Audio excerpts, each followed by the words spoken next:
کبھی بھی یہ مت سوچنا کہ اللہ نے آپ کو تکالیف سے گزارا ہے تو اللہ آپ کو پسند نہیں کرتا۔ رسول اللہ صلی اللہ علیہ وآلہ وسلم کی حدیث ہے کہ جس انسان سے اللہ محبت کرتا ہے اس کو آزمائشوں اور تکلیف سے گزارتا ہے۔ تو آپ اپنے آپ کو خوش نصیب سمجھو کہ اللہ آپ کو ان تکالیف پریشانیوں سے گزار رہا ہے۔ اور بیمار کے لیے رسول اللہ صلی اللہ علیہ وآلہ وسلم کی حدیث ہے کہ اللہ تعالیٰ اپنے فرشتوں کو حکم دیتا ہے کہ میرا بندہ یہ جو بیماری سے گزر رہا ہے اس کی ایک ایک سانس پر نیکی لکھو، وہ نیکی جو یہ کیا کرتا تھا جب یہ صحت مند ہوتا تھا۔ تو ہماری بیماری ہماری کتنے گناہوں کو دھونے کے لیے آئی ہے،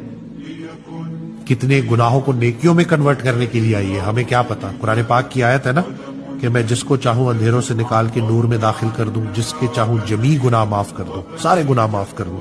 اور جس کی برائیوں کو چاہوں نیکیوں میں کنورٹ کر دوں۔ تو ہمیں کیا پتا کہ انسان جس گناہ کو لے کے شرمندہ ہو رہا ہے اللہ اس گناہ کو نیکی میں کنورٹ کر